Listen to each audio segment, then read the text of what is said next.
We have spoken daily, every day at this podium about the real pain that Americans are experiencing because of the Democrat shutdown. We talked about the pain for our troops, for our federal workers, for American families. And this morning we want to speak specifically about the millions of American families that are going to feel real hardship because of the SNAP benefits drying up. And we have no one less than the Secretary of the Department of Agriculture, who's in charge of that program, that will speak directly to that issue. But I want to begin first with just a word of sincere gratitude. Across this country, we've got millions of federal workers who have been showing up at the office every day without pay. This has drug on for a month now.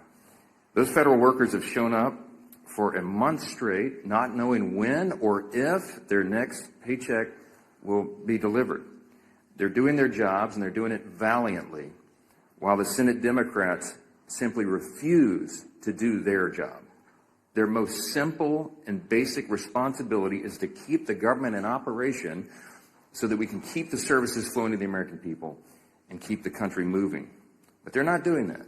So we just want to say to these federal workers, like the hundreds of civilian employees who are also spread throughout the country, like the ones in my district, for example, at the Bain Jones Army Community Hospital down at Fort Polk, or a big Army base there. We just want to say thank you for your diligence, for doing your job, for your service to the country, even though Democrats are withholding your paycheck. They are shameless in doing so. Throughout this shutdown, President Trump and his administration have done everything in their power, as we relay to you here every day, example after example. They've done everything they can to mitigate and reduce the harm to the American people.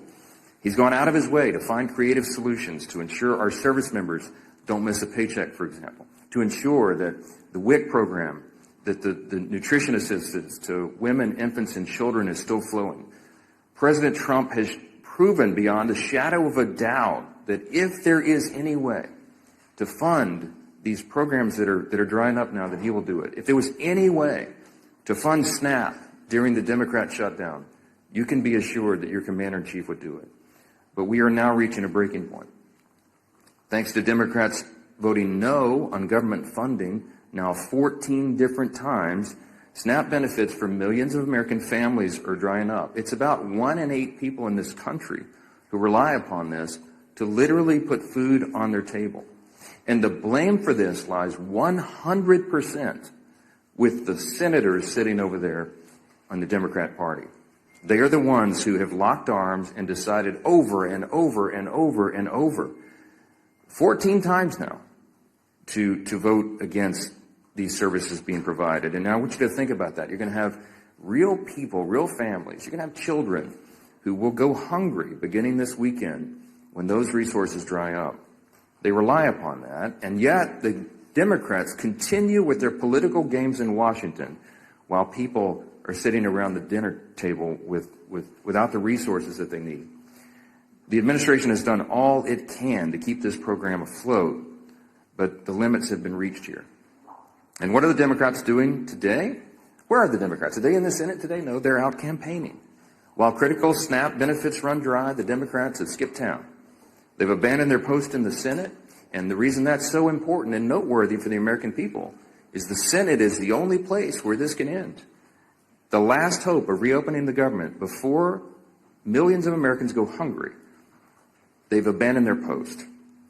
Democrats are now this is the incredible part, they're now trying to somehow blame Republicans for cutting off SNAP, when Republicans, remember, are the ones who have voted 14 times for the SNAP benefits to flow.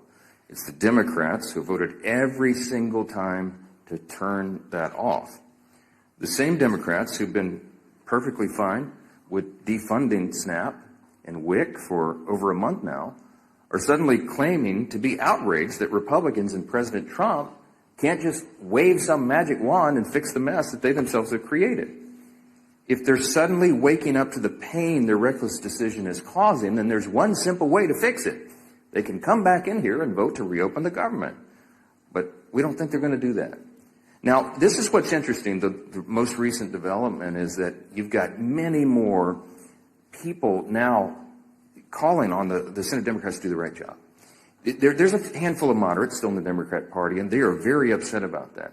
the tension is rising. You had Senator John Fetterman of Pennsylvania, for example, who just yesterday, I think it was, accused his own party of, quote, playing chicken with the food security of 42 million Americans. He's right.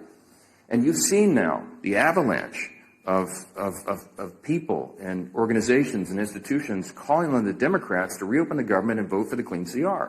You got labor unions. You got the largest airlines in America. You got independent voters. Working class Americans across the country, they are all pleading with the Democrats to do their job and stop using their hardships, the people's hardships, for the Democrats' political games in Washington. Yesterday, there was a lot said, written about an editorial that was in the Washington Post. I commend it to your reading if you haven't seen that. But it reads in part just one line out of that. I would like to stand up here and read you the whole thing. The Washington Post, as you know, is not generally on my side. They said, quote, Democrats openly acknowledge that they refuse to do this, reopen the government, because it would mean giving up their leverage. If they persist, it will mean families start to go hungry. Now, look, this isn't some novel idea. As you know, the Democrats have always traditionally said, breathlessly, given speeches passionately saying that you've got to keep the government funded. You should never shut it down. It would be so dangerous. And we've recounted this over and over. I mean, I literally could be here all day reading the Democrats' own past statements on the perils of shutting down the government, but I'm just going to highlight a couple this morning because they're relevant and timely. I'll begin with Senator Coons. He's the senior Democrat senator from Delaware. In 2013, he said this, quote, our democracy cannot function if the majority party threatens to shut down the government unless it gets its way, unquote. And that was Senator Coons in 2013. And what is he saying now? Earlier this week, he said, quote, frankly, this is our only moment of leverage. Quite a switch. Bernie Sanders has got a lot of airtime here lately, and back in 2018, Senator Bernie Sanders said this, quote, the truth is that shutting down the government is a serious and dangerous action that we must do everything possible to prevent. That was in 2018. You know what he said this month? Quote, if we reopen the government, we lose our leverage. Senator Sheldon Whitehouse in 2013. The shutdown was, quote, entirely unnecessary and has harmed our economy and our reputation in the world. But if we also can't forget, we must never again allow extremist hostage-taking to create this kind of disruption. That was 2013. Just days ago, the senator from Rhode Island said the opposite. It's the only lever we have, meaning the shutdown. What he means is that the pain of the American people is their political lever. I guess he's forgotten his cries of alarm over the extremist hostage-taking. And how about the House? Infamously now, we all know, the Democrat whip, Catherine Clark, the second highest ranking Democrat in the House, said, quote, just last year, she said, they are taking a non-issue, a false flag, and saying this is the reason we can't proceed. It is a dangerous precedent to be threatening a shutdown. That's what she said in 2024. And what did she say about a week ago? The opposite, quote, of course there will be families that are going to suffer here, but it's one of the few leverage times we have. Many House members have echoed the same hypocrisy, and I'm not going to waste our time with it this morning, but I do want to leave you with this quote from Chuck Schumer because he is the actual architect of the shutdown. He is the one that is preventing the Senate Democrats from doing the right thing. In March of this year, as you know, he voted on the same CR to avert a shutdown. And he said then, quote, in his speech on the Senate floor and in a bunch of interviews, this is what he said on the Senate floor, quote, the CR was certainly bad, but a shutdown would be 15 or 20 times worse. It was a vote of principle. And today, Chuck Schumer, entirely void of principle, by his own estimation, said, quote, every day gets better for his party. Tell that to the millions of American families facing a hunger crisis now as a direct result of his failed leadership and shenanigans.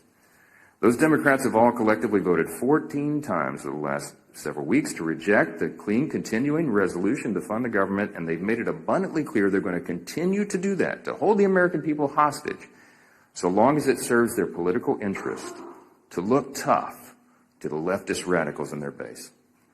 Republicans have done our part to end the government, the Democrat shutdown, and now it's time for Democrats to do theirs.